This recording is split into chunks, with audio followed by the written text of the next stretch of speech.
Hello and welcome to this week's episode of Run a Profitable Gym. I am your host, John Franklin, the CMO at Two Brain Business. Here with me this week is my friend and colleague, Matt Temby, the head of sales at Two Brain Business and also the owner of Vault Health and Fitness. How are you doing, Matt Temby? I'm doing great, John Franklin. How are you? I am fantastic. I am charged up. I normally don't record this early in the morning, so you're getting the front end of the coffee instead of the tail end. So you came on the podcast a month or two ago. We talked about the front end of the sales process, so discovery and building up to the pitch, but we didn't talk about the pitch itself and handling objections. So if you haven't listened to the first podcast, go listen to that. We will build off of that because this week we are talking all about driving through sales friction and getting to yes. So Matt, I think a good place to start is answering why do people get sales objections in the first place? Yeah, the sales objections come from awareness to change or a lack of awareness to change. So if you don't do a good job in discovery, people aren't going to be aware that they actually have a problem. The second piece to that is making a decision that they need to make a change. If you don't have those two pieces before you go to drop the price of whatever your investment is for your service, you're not going to get an answer today, which means that you are not going to be able to help that person change their life. So you have to have awareness. You have to have a decision before they can take action. That happens when you shake hands and exchange money. So one of the things we talked about was most gym owners rush the discovery process. I know we did a whole podcast on it, but what are the key components of that discovery process? What do you need to know before you get into the actual pitch of the service? Yeah, you have to know what their problem is. You have to understand where they would like to go. So like current state is problem, future state is their goal. Take them up to the top of the mountain so they can see the picturesque view of what their life could look like with your solution. Then you got to bring them back down to the pit of despair through cost of inaction. Like what happens if nothing changes? Where are you going to be 6 months from now? And then ultimately it comes down to them taking ownership that they're going to be the hero of the story, whether they like it or not. Nobody else can do it for them. Your service will help with that. But again, we can't do it for our clients. So those are the four things that you really need to grab in discovery to get somebody ready to make a decision.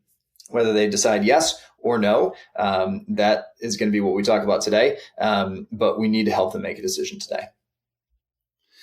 And based off of the training you do with gym owners and your team, where are people weakest? What are the parts that get glossed over the most? In discovery or in the close? In discovery. We're not closing just yet. Not closing just yet. Yeah. Is really around the cost of inaction and ownership. People will sit down across from you and say, hey, I want to make this change. But if we don't build some kind of like consequence around if you don't do something and you wait another 6 months, are you going to be in the same spot? And sometimes they'll think that they will be, but actually that problem becomes worse. It compounds over time.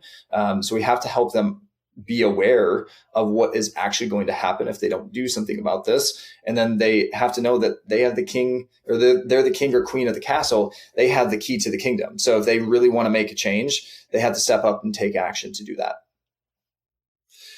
As gym owners, a lot of time is spent thinking about the competition. What are they doing? What are they charging? Will this person go over there?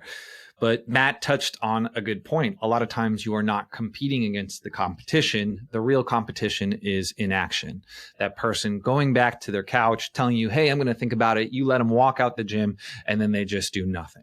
And maybe you have a conversation again 6 months down the road, but most of the time they're on to the next thing after that. So today we're going to teach you how to get the yes and get the person closer to their goal.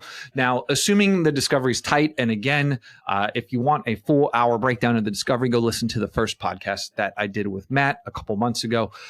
We move into the pitch. And so what does the pitch look like in one of your gyms? Yeah, the pitch really has to be customized based on what the person said that they are trying to accomplish. And, as Two Brain has talked about for a long time, using the prescriptive model, like it's our responsibility as a gym owner or as a coach to give them the true solution. Like the best solution to reach their goals is really what we need to customize. And we need to hit on the points of pain. So if somebody says, hey, I really struggle with, if it's a suburban mom, I struggle with having freedom of time. Cool. Then you need to hit on like, hey, we have 8 session time that you can get into, or you can do one-on-one with me and we'll just choose the time that works for you every Monday, Wednesday, and Friday. If it's somebody that needs more accountability, then you should highlight your client journey over the first 100 days of like, we're going to check in with you at day 30, 60, and 90. We're going to sit down with you and adjust your plan. All these things that we've already built out in our businesses, now is the time to highlight specifically based on the pain and being the bridge to get them the thing that they actually want.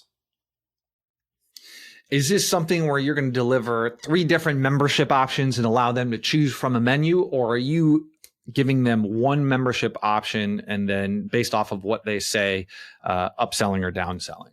Yeah, you give them the one option that is going to get them to their goal the fastest. Okay. And what does that look like? What are you looking for in the conversation to make the right assessment of which package is right for them? Yeah. So for most 2Brain clients, they're going to have an on-ramp, which is one-on-one personal training to make sure that people are training safe, efficiently, and that you're building some kind of like one-on-one connection with that person. So you're going to have that depending on how it's packaged. So I'll just use one of my gyms for example. We start with one-on-one, and then you can package that with 12 weeks of group. And we do a front-end nutrition program that is like our bonus to you because it's a self-guided program. So you get all of that plus your accountability checkpoints and your body composition scans. So I'm gonna present that as a paid in full price, and I'm gonna ask them how they feel. And then they're going to respond, and then we're going to get into objection handling from that. You have to expect that there's going to be objections. It's kind of like going to the prom. Like the prom ends in a dance, but it doesn't start with that. You got pictures at your friend's house, you have dinner, you have whatever games. It's been a long time since I went to prom. And then you have the dance. So you have to be ready for that. If you don't come prepared, you're going to be like the awkward kid standing in the corner that's not having any fun. And you're not going to change any lives if you do that. So that's what you would do. I would present that for that person based on the things that they had told me. Now, if that's not the right fit for them, if they're never going to go into group, I'm just going to say, hey, we're going to start you with one-on-one training, and we're going to start 2 times a week, and then we'll assess after the first month. And I love what you said there. You pitch the paid in full price, and you ask them how they feel. And this is something that you've championed within 2Brain as a business that has been a game changer for 2Brain's business at a much larger ticket than the average gym is doing. So let's talk through that, because I think that one little tip, if we kind of work through that a little bit, that can make a dramatic difference for a lot of the gym owners listening here. And it's something that could help them pay for mentorship relatively quickly instead of dripping in payments throughout the course of a year, 2 years. Being able to get that all on the front end is incredible and useful, especially if you are someone who is struggling and, trying to figure out where the rent and payroll money are coming every month. So explain it to me exactly how you would pitch the pricing for your higher ticket, higher tier program. Explain what your avatar is first, and then we can go from there. Yeah. Okay. So I'll use one of my other studios. It's a small group personal training studio. So we have a 6-week program where you're going to pay for 4 weeks because we don't believe in discounts. We're going to give you 2 additional weeks. And then we have our nutrition program, that same program at the other gym. We're going to include that. So it's $400 if you train with us 2 times per week, $500 for 3 times, $600 if you train 4 times, and $700 if you train 5 times per week. So let's just role play this out, and we'll see where this goes. So John, based on everything that we've shared today, I believe that the 3 times a week option is going to be the best fit to reach you to your goals. So the investment for this program is going to be $500 upfront. So how do you feel about that? It was a little more than I was looking to spend, to be honest. Okay. Tell me a little bit more about that. I did group training, so I'm coming from a background of Orange Theory. Like I told you, and I was paying about $139 a month there. I know you said the class sizes are smaller, so I was expecting it to be a little more expensive, but not 4 times as expensive. Okay. Well, John, just to make sure I understand what conversation we're having, like, just a minute ago, you said that you feel like this is the right plan for you. Do you still feel that way, or has the price changed that? I think this training is going to be more effective for me than what I was doing before. Okay. And you believe that it can get you to the goal that you shared with me about, adding 5 pounds of muscle over the next year? I think so. Well, do you think so, or do you know so? Because like we need to make sure that you have confidence that this is the right thing for you. I know if I'm able to consistently do the work that this should work for me. Yeah. Right. Okay. And so all those details and like that smaller session size and all of these touch points, do you believe that will actually get you to show up to the gym the 3 times per week so we can get that muscle on your frame? Yeah, that definitely sounds like something I was missing in my old gym. Okay. So let's put the money aside. We're going to tackle that here in just a second. So do you want to do the program, John? Yeah, I do. Okay. So it's just a matter of ones and zeros and figuring out like the right payment structure for you. Is that the conversation we're having? Yeah. I mean, I definitely don't think I'd be able to put down 500 today. Okay, perfect. Well, that's helpful for me to know. So what we can do is we can put you onto a payment option where we pay for this weekly over the course of the first 6 weeks of the program. So instead of paying upfront the 500, it's going to be 600, but we're going to break that down into $100 per week. Is that something that you're able to move forward with, even though you don't have the 500 today? Is it something where we could do the 500 over the 6 weeks, like weekly? We're not able to do that because there's a risk for us if you're not going to be consistent. So we want to make sure that there's going to be a little bit more skin in the game because we're splitting up these payments and, there's some logistics and it's going to take more time for us to set up your payment plan. Okay. Let's do it. Okay, great. So then I like the neg, just Matt assumed that I needed to put on 5 pounds of muscle, just really cutting me down a notch in the consultative selling process right there. Yep. Sorry about that. No. All right. So that was great. So you asked for the full payment up front, asked how I felt, got conviction of the program, and then teased out that it was maybe a lump sum issue and offered a solution in the form of a payment plan.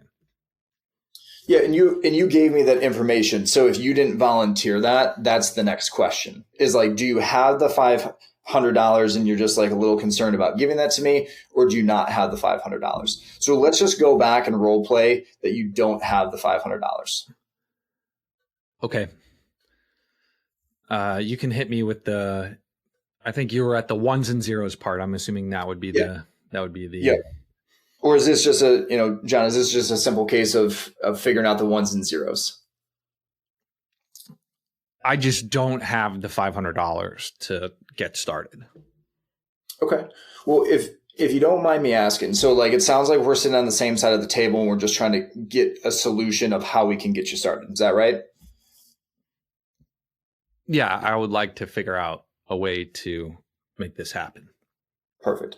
So, John, we have a payment plan that we can offer to you. But before we even tackle the details on that, let's just figure out like where you can potentially get this money from. So I'm just going to ask you, if you're okay with it, a few questions so that you can think through like some of the resources that you might have access to. So let's start. Like, do you think that you have any like cash laying around the house, or maybe like stuff in your couch cushions at home? A little bit, but definitely not $500. That's a lot of money in the couch cushion. Okay. All right. And then do you have a savings account that you don't typically tap into for things like this that you might have access to? I have like my health savings account. Yeah. Okay, that's perfect. We can definitely use that. Do you think that you had the 500 in there, or do we need to continue to be resourceful and find other methods? Mm, I think I have around something like that, and I may be able to hobble the rest together from underneath my couch cushion.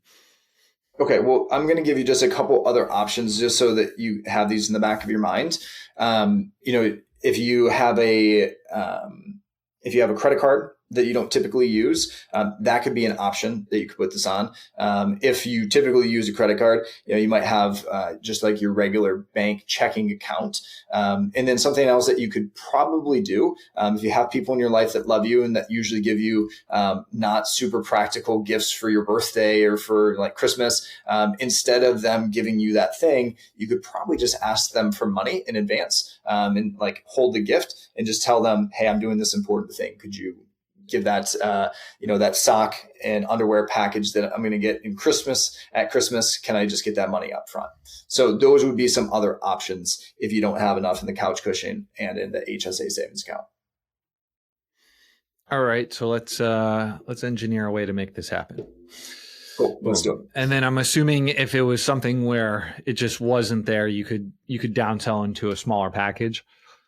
Correct. Yep. So if you couldn't do the 3 times a week training at 500 for that start, I'd drop you down to the 400 at 2 times a week. And then if that wasn't an option, and if you're a gym owner that doesn't have 2 locations that are like within 15 minutes, this probably isn't a good option for you. But then I would talk to you about my other location and doing a onboarding program for one-on-one into group, because it would be less of an investment in the long term. Right. And that's the asterisk here if you're listening along as a CrossFit gym owner.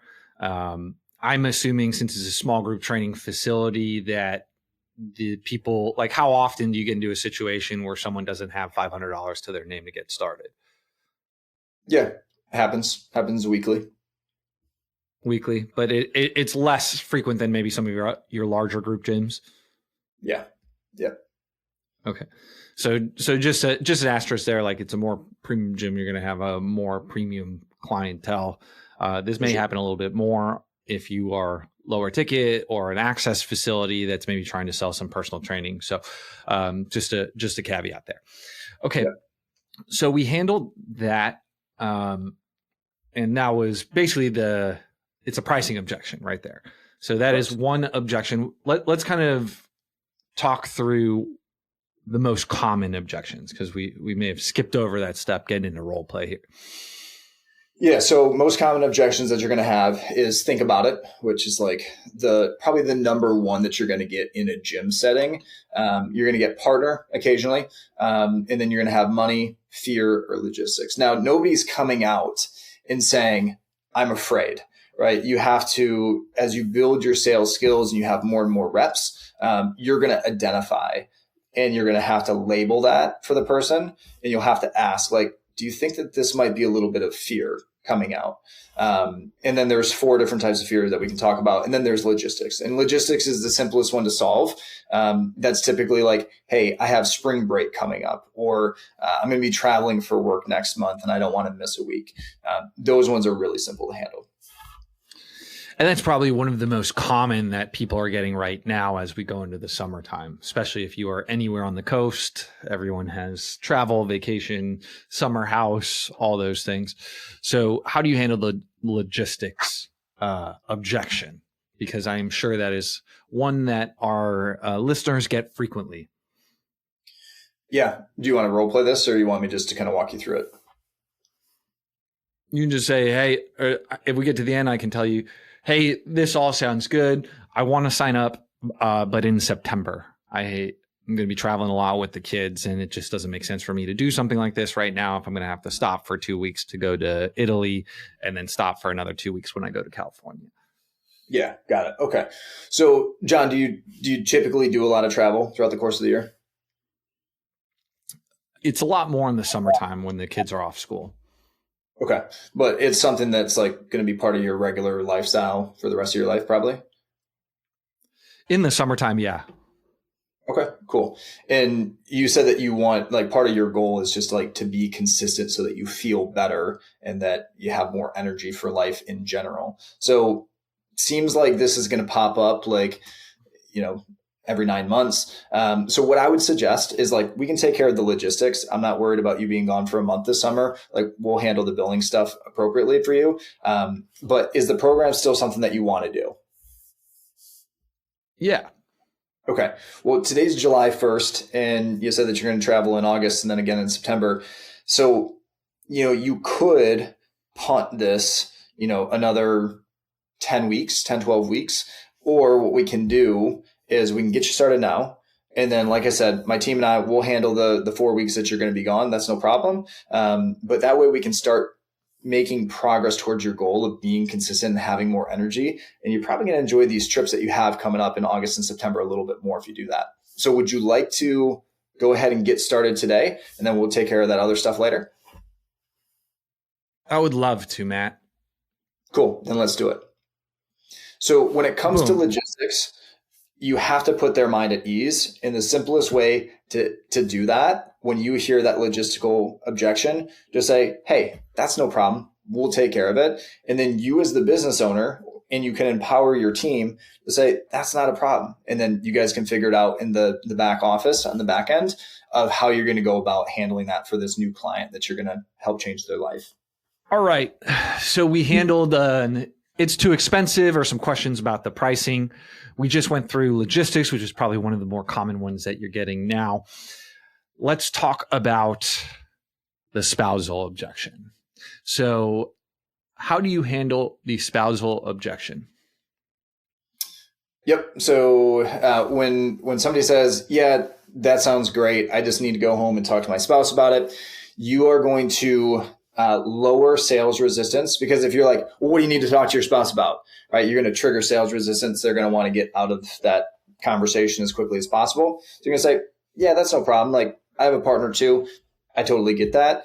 Now, before you go away and have that conversation, I just want to make sure that everything that we went through today, that you believe that this can get you to XYZ goal. So we want to double down on like confidence in the program. They're going to say yes again, because we already got that tied out earlier in the conversation. Then I'm going to ask them again why they feel that way. They're going to reaffirm that. So you get a double tie down there.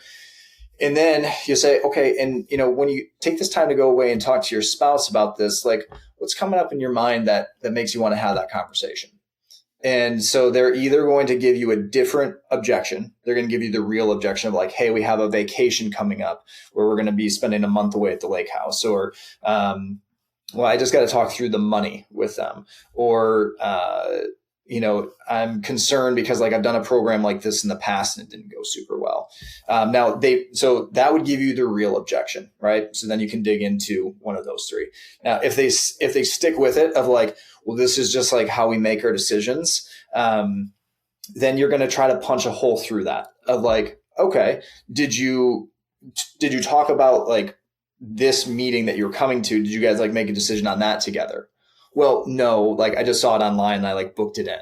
Okay, so like you don't make all of your decisions together. So like, what about this decision is it that makes this a little bit different? And then they'll probably say, well, it's the money. And so now we have the real objection is that it's actually a money objection. It's not a partner objection. Now, I will share that there was somebody inside our mentorship group that had 2 partner objections last week. She had posted about it in the group. And usually I'm not a fan of this, but she said, okay, you need to talk to your partner. Like, why don't you just call them right now? And both of them called their partners from the gym, and their partners are like, yeah, go ahead and go for it. And when I took a step back and thought that through, I actually love that, because we already know that when somebody leaves without making a decision, right, they haven't taken action to change, the likelihood that you ever see or hear from that person again is very low. So if you actually care, you're going to stay in the pocket, be a little bit uncomfortable if you're not great at having these conversations, and challenge them to make a decision today while they're with you.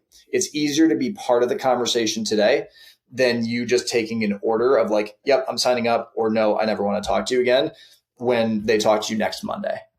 So I thought she did a really great job by like just pushing the envelope and saying, hey, that's cool. I got a couple minutes. I can step out. Why don't you call your spouse right now so that you guys can make a decision together right now? Boom. Simple enough. All right. I don't think we need to role play that one, but let's break down the key point there, that many times when given a spousal objection, it's a smokescreen for another objection. So you want to ask clarifying questions to see if you can tease out what the actual objection is. In some circumstances, if it is a spousal objection, or you keep getting the runaround to this is just how we make decisions, and you feel comfortable, you ask that person to call their spouse while they're at the gym so they can make that decision there, instead of doing another go around of trying to schedule getting them to come in and close the sale. Is that right? Yeah. And John, there's a couple other ways, and I'll share this in the podcast because I think that these are like valuable resources, is asking a question of like, when you go away and have that conversation with your partner, is there any reason that they wouldn't want you to get the support or insert whatever like problems that they need, like the accountability, the education, and the guidance to solve X, Y, Z? You want to ask, is there any reason that they wouldn't want you to get that? And they're probably going to say, well, no, they want me to do this. And so then you can kind of get into like, where is the objection? And the other way that you can go about this, and something that you want to be really careful of, is you don't want to ask, well, what do you think that they would say? Because now you're putting that person in a position where they have to like read the magic 8-ball of like what they think their partner may or may not say. So what you would ask is, when you had conversations like this in the past, what has been some objections for your partner being on board with you starting a program like this? And then they're going to tell you like, this is what we've worked through in the past, so that you have more information that you can either guide them, because if they're adamant about like having that conversation, you can help with frameworks there. But oftentimes, let's say this is somebody that's trying to lose body fat, and they've done like keto, and they've done, if it fits your macros, they might say, well, I've done programs and I failed. That actually is a fear of yesterday. They're fearing that their partner is not going to support them because they've failed at this. And so it comes back to them actually showing up and doing the work. So those are some things that will be helpful when you're going through, when you're navigating like that partner objection. The other piece would be, when you're going through this, is asking if the price was, let's just call it half. Do you think that your partner, would you still need to talk to your partner? So like, if it's a paid in full program, it's $1,500 for, a month. If I said, if this program was $500, would you still need to talk to your partner about it? And if they say no, it's a money objection. And so then you go into the money dig. Got it. I think that is helpful for a lot of people listening here. So why do people hit you with the I need to think about it objection in the first place? Yeah, it's because there's a lack of confidence. So it's either a lack of confidence in the plan that you've outlined for them today, a lack of confidence in the process that they're going to have to take to accomplish the goal, or a lack of confidence that they're actually going to reach the goal, right? Like, people ultimately are paying for a result in their problem being solved. And so it's either something that you did or that you lacked in the pitch, or in discovery, you didn't challenge them with real questions. Rapport, oftentimes people think, gets built by talking about the ball game or the weather or like a recent trip to a similar place. But where it actually comes from is asking challenging questions that digs into why this is important to that person. Because most people won't ask real questions. When they find somebody that is sitting across from them that asks the real questions, that makes them think and gets them like to emotionally open up, that is where rapport is actually built. And that's where trust is established. So that part's really important. So they hit you with the I need to think about it objection. It is typically a lack of confidence in, they think you cannot solve their problem with the thing that you pitch them, basically, and they want to defer the decision or get out of the conversation, right? Yeah, you got it. So as the sales guy, what now? You've botched the front end of the pitch, or you've botched the discovery. How do we dig ourselves out of this hole? Yeah. So you're going to do the same thing that you did with the partner objection. You're going to go back and you're going to say, hey, you know what? That's not a problem. Like, you can take all the time in the world that you need to think about it. Now, before you do, I just want to ask, in your opinion, do you believe that everything that we've gone through today can get you to X, Y, and Z? So you're getting them to double down on this. If they say no, now you can have a real conversation about like why that is. If they say yes, you're going to ask them why. They're going to give you the double tie down. And then you're going to say, hey, you know, before you go ahead and take some time to think about it, like what's coming up that makes you want to do that? And then they might give you, because think about it, generally speaking, is a smokescreen. So this is the opportunity for them to just open up and share that with you. Now, if they don't, then you're going to have to kind of dig into this. So sometimes they might say, yeah, you know, I need to do some research on this. Well, you know, you can take all the time in the world to research this. You know, what are you looking for that's going to help you make this decision? They could say like, I just need to see like some social proof.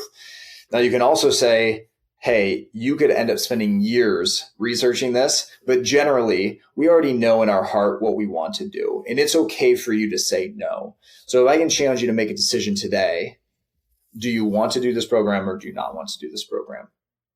And then you lay it out. It's a binary question where they can make a decision there. So that's definitely one way that you can go about doing that. And do you get no frequently when you ask them, hey, do you think this program is going to get you to your goals? Do you hear no a lot? I don't remember getting a lot of no's. No, generally speaking, it's not. Usually for fitness sales, it's going to be a lack of their confidence of showing up, doing the work and getting the outcome because they've done something in the past and they failed. And so that's why the pitch is so important of piecing together. We're going to do this, this, and this. You don't have to say because you failed at this in the past and you told me like you didn't get enough strength training at Orange Theory. You just have to listen and then you have to present it in a way that makes sense so that they can grab onto it, have that confidence so that when it's time to exchange money and move forward, that they're ready. So you're trying to reset. You have to go 2 steps backwards in the conversation and then get back to the actual decision itself is what I'm hearing. Is that right? For sure. Yep. So you'd hit it with I give you that, I need to think about it. And you would say something along the lines of, do you believe the program is going to get you to the goal that we set out in the discovery phase? They're going to say, yes, most likely. And then what are the exact words you'd do from there? Well, I mean, there's depending on where they're at. So if they said, yeah, you know, I always take 24 hours to think something through, then I would challenge them to make a decision of like, all right, John, so you always take 24 hours to make a decision, you're saying. Now, you shared with me that you've been thinking about this for the last 9 months, and since you've been out of your routine, since you relocated down to Cuesta. Do you think that your decision-making process is part of the reason why you're in this position that you're at today?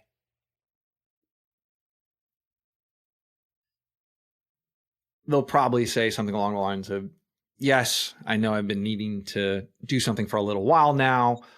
And I just want to make sure that I'm doing the right thing because I've been burnt from stuff like this before. Okay. And when you say that you've been burnt, like what exactly do you mean by that? Just been promised a lot of things in conversations like this that haven't panned out. Okay. In those programs that you did proceed with, did other people have success in those programs? No, not really. Well, maybe some of them. I'm not sure. Right? It's an Orange Theory class, so it's a little less of a conversation about what my goals are and more along the lines of, do you like the workout? Yes or no? Okay, understood. And why do you think that you didn't have the success that you were looking for in that process? I just got bored of the workouts. I didn't feel like anyone was checking up on me. Okay, and so when you got bored and people weren't checking in on you, did that lead to you being less consistent? Yeah, I fell off the wagon for sure. Okay, so if we're having a real conversation, do you think that that's actually why you didn't, reach your goal? It's definitely a big part of it. Yeah. Okay. And so the consistency that I outlined in this plan that we're going to do, that we're going to lead you through, do you think that these are the pillars that are going to be in place that will actually make sure that you are consistent this time around? Because it seems like that was the missing piece of the recipe last time. It definitely sounds a lot more promising than what I was doing before. Yeah. Okay. So John, you said that you want to take time to think this through. You're going to go out and you're going to research us on Google, and you're going to either hold on to like all of the 5-star reviews, or you're going to be looking for like the one like 2-star review, and you're going to make your decision on like what you're actually looking for. So are you looking for a reason to do the program or not to do the program right now?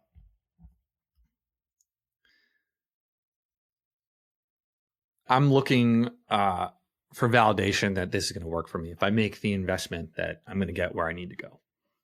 Okay. And, when you first came in, you saw our wall of testimonials. Was there something missing from the success that, those hundreds of people that have worked with us over the last 7 years? Was there something missing in that to give you that confidence that you can be up on that wall like them? No, I definitely, if I could turn out like Steve there, who put on that 5 pounds of muscle that I'm just looking for, that would be great for me. And John, at this point in the conversation, like, I don't need you to know everything that I know and that my team knows of how we're going to get you there. I'm going to need you to trust us that, over the last 7 years, we've done this with hundreds of clients, and that as long as you meet us in the middle and show up and do the work that we're going to give you, that you can be with Steve and have the 5 to maybe 10 pounds of muscle if we get you on some TRT. So what do you want to do in this moment? Are you ready to shake hands and move forward so we can get you to where you want to be? TRT, there's a secret menu. I didn't know about that. But yeah, that's well. All right. So then we're all right. And that's what I need to get biceps like you. Okay, cool. Yeah. Let's move forward with that then. Cool. So we went 2 steps backwards. We built the confidence, and then we got to the actual pitch itself. And then it's not going to work every time, but it's definitely going to work more times than if you just say, okay, Steve, let's book a follow-up next, whatever, and let him walk out the door. Yeah. You're never seeing Steve again. And it's really important that we push people. And it's not because we want to be salesy or sleazy salespeople. It's because we actually care. And if you had a real conversation in discovery, you're establishing the base of, I care about you as a human, even though I don't really know you, but you trusted me enough to book time to either meet on Zoom or to meet in person, to have a conversation about something that's very intimate and private in your life, which is your health. And so my responsibility as a professional within this industry is to help you make a decision to get the outcome. When a doctor prescribes medication when we have an issue, people don't say, yeah, doc, I need to think about filling the script. No, they run to their local pharmacy and they get it filled as quickly as possible because that's what the doctor said. Well, the doctor established their credibility through their credentials that's on the wall behind them. We do that in the gym with social proof, it's basically all of our marketing efforts, and then like also branding inside of our sales room, right? And so we need to have that credibility. And so when we say, hey, this is the right thing for you, the think about it wouldn't be a thing if this was the doctor's office. So you have to build that confidence back to, again, plan, process, and then ultimately the results, which is what they're paying for. They're not paying for your time. They're paying for the outcome that they said that they wanted. So it's your responsibility to push them to a yes or no, because if they say, I need to think about it, and they are afraid to tell you no, it's okay to tell them, hey, like, I'm an adult. You're not going to hurt my feelings. You can tell me no if this is something that you're out on. It would actually save us time if you're not interested, to focus on the people that actually do want our help. But you get one shot to change this person's life, so you have to push them, and you will feel better about it if you did.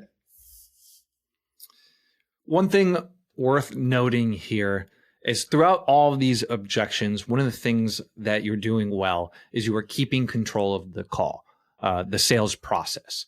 Yeah. A lot of times with a novice sales rep or a gym owner who feels uncomfortable with sales, the tendency will be to let the prospect take the reins and run the conversation, right, which if you think about that in terms of like a training session, you probably wouldn't let that happen on the training floor, where if you're doing some type of upper body and the client's like, I just want to do core exercises every day. I need to get abs, so we're only going to do core exercises here.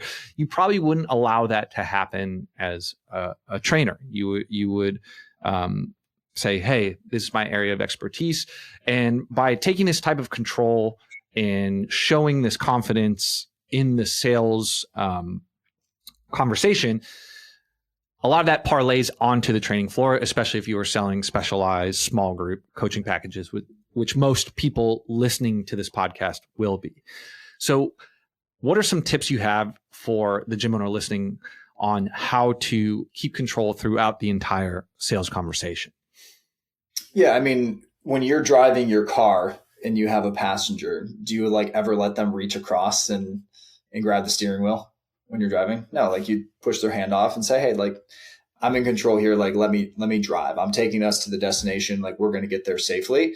And so you just can't allow it to happen. So you have to be confident that you know where it's going. So if you don't have a process for your sales cycle, when you get somebody face to face with you, you need to make sure that that's outlined and that you have practiced that. So like get on with, your mom or a friend, and you need to role play with non-live rounds, because once you go live, like this is a real person that you can change their quality of life if you can help them see that the program that you have will get them what they want. So you have to have practice. Keep in mind, the people that you're having this conversation with, they only have this like once or twice. You're going to have this hundreds, if not thousands of times. So you should be much better at leading this conversation. And if you know, I have to find the problem, I have to understand the goal, I need to build cost of inaction, urgency through cost of inaction. And then I need to make sure that they take ownership, that they understand that they're the hero of the story. Once you have those things, now I know I can go into the pitch. I'm going to customize the pitch for what they need. And then I feel confident handling the objections so I can get to a yes or no today. That is my job within the 30, 45 or an hour minutes that you have with them to get this person moving forward in their health and fitness journey. Like that is the goal. And when you know that this is the process, it's very easy to follow the process.